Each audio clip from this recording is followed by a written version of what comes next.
Magandang hapon. Kapatukaman tayo ng ating mga lagang nokis. At baka makaulam pa.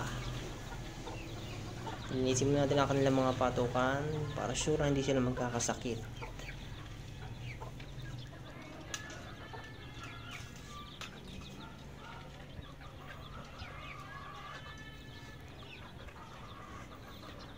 Bali 4 ng parang tadyaw kung mas isa yung ganador kong pumpkin.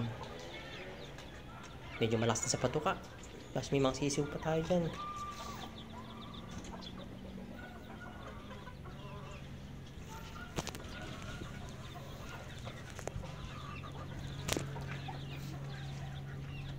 Kailangan laging malinis sa mga patuka ng ating mga manok.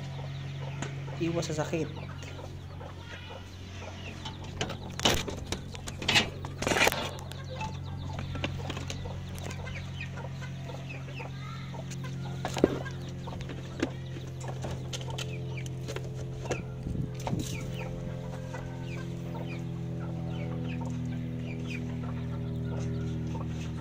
Ang patukaan pala nila question ay aking binabasa para mas magandang sa katawan ng mga manok at pagbasa ng ating mga patuka. Integra 2.5 nga pala ang aking patuka dyan, kasi mga running 4 months na yung iba dyan, kaya Integra 2.5 na.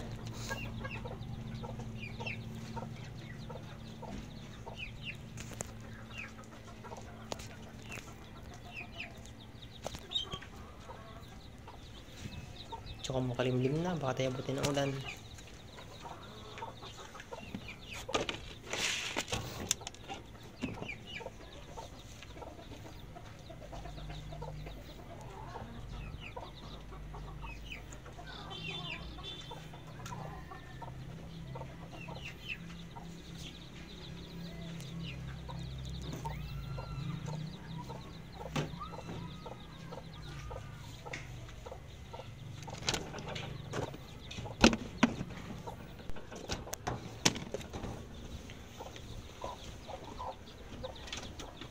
Meron pa tayong mga sisiw na 5 days old na.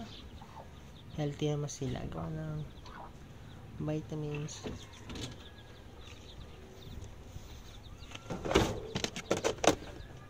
Alagang vitamin ko nga pala ang ating mga sisiw. Kailangan din sila mga painuman ng sisiw. Iwas din sa sakit.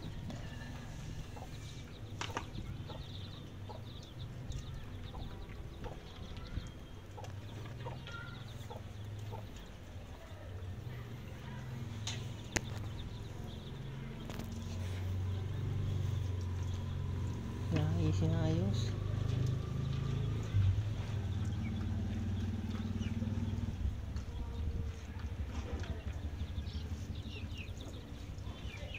Medyo kulimlim nga po para sa amin ngayong lugar.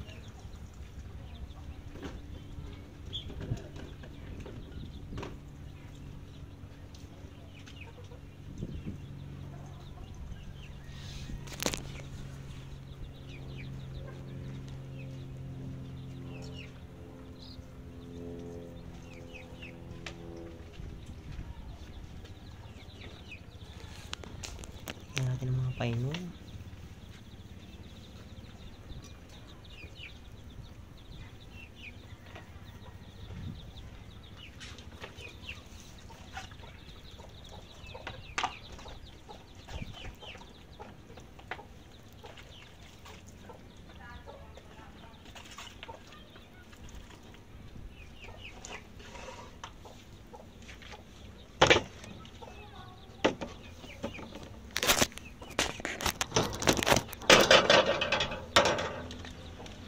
Bitmain Pro.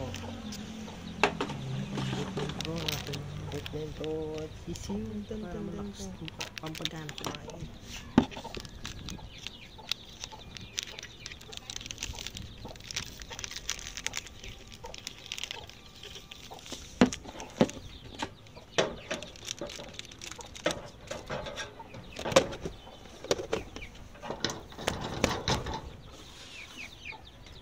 Bitmain Pro at Petersin lang po ang gamit ko dyan.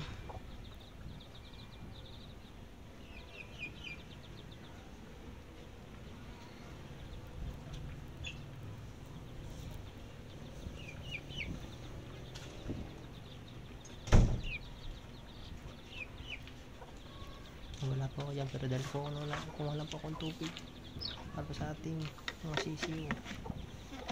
Ano po ang ating Vitamin Pro, kaunti lang po, pero yun po ay 2 days lang po tinatagal na yan.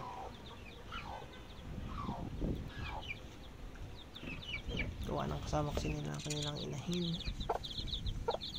So yan na po ang ating inahin, saka ating healthy walang sisiyo. Pumpkin po ang kandor ko dyan.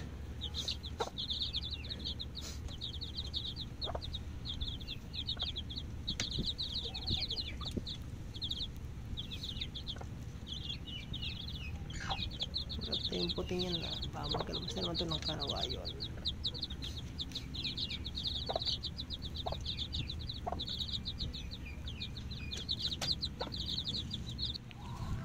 Ito naman po ang ating mga pintuka kanina, si Bulik Kanawayang Mistiso at si Bulik Mistiso at ang ating quality SBR running 5 months.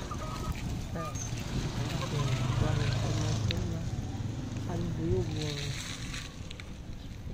Ito ang ating kandor, si Pumpkin.